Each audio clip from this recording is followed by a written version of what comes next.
Crna Gora i Turska moraju da razviju saradnju na svim poljima, pogotovo zbog zajedničkog cilja, ulaska u Evropsku uniju. Zaključci su osnivačke skupštine Crnogorsko-Turskog prijateljstva.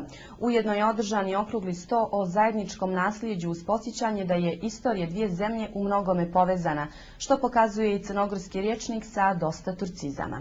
O tome Ivan Terzić. Crna Gora i Turska su istorijski blisko povezane, jer je nekoliko vjekova tadašnja ogromna imperija bila susjed naše zemlje i u vrijeme neprijateljstava dva naroda su krasile viteške vrijednosti, istakao je predsjednik parlamenta Ranko Krivokapić, napominjući da se treba okrenuti budućnosti i bližoj saradnji, koja će biti od zajedničkog interesa.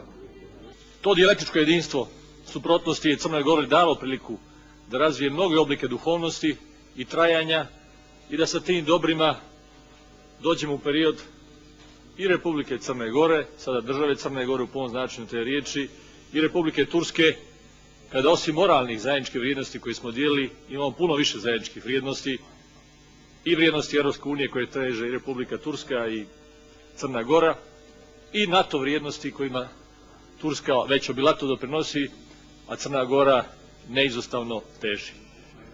Osnivanje društva je veoma značajno za Tursku, koja želi što bolje i dinamičnije odnose sa Crnom Gorom, a potvrda toga je i posjeta predsjednika Turskog parlamenta, koji će u Podgorici boraviti u junu, naglasio je ambasador Mehmed Murat Oguz.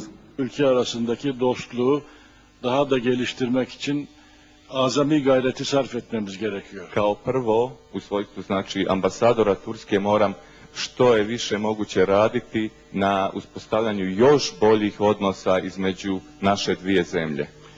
Ama bunun gelişen örneklerini zaten önümüzdeki günlerde hep beraber göreceğiz. To ćemo ostaviti naravno vremenu koje je pred nama, kada ćemo svojim primjerima i onim što ćemo činiti za ovu zemlju i sa ovom zemljom potvrditi o čemu govorim sada.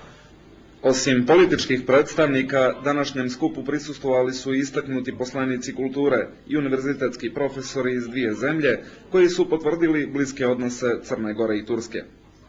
Imali smo zaista neposredni viševjekovni kulturni dodir u vrijeme vladavine Osmanskog carstva i to je period kada su primljeni najznačajniji dio turcizama.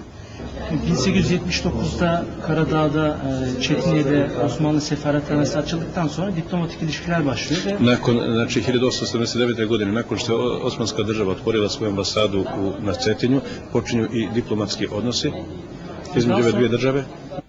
Iako je osnivačka skupština društva Crnogorsko-Turskog prijateljstva održana danas, rukovodstvo te organizacije biće izabrano naknadno.